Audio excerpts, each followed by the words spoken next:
I think the pendulum has hopefully swung, as far as it's going to go, and people will kind of some degree of sanity will come back. Now, how does that impact marketing? I mean, I think I'd say it's a similar thing. We have to be really, really good in the markets that are fully regulated, right? And you have to be just very much on your game, because you're not going to make massive margins, right? CPAs are going to be high, but you have to figure out a way to get an ROI, right? You have to figure out a way to increase player value compared to user acquisition costs, and there's a bunch of ways to do that. I mean, obviously you can lower CPA, you can raise LTV, and it's not. I think one thing that's very important is it's not.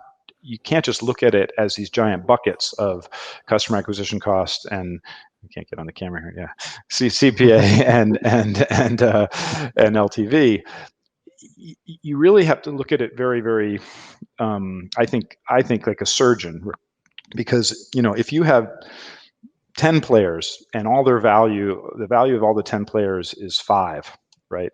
Then you have an LTV of 5, and if your CPA is 4, then great, you could make a little bit of money. But the reality is that the players aren't all 5s, right?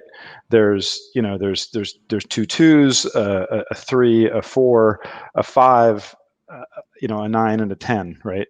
And that's different for every market. I think I'm not saying that these are like massive high rollers necessarily. They could be people that retain for 2 years or 3 years, or just really, really get a lot of value out of the product and stick around for a long period of time.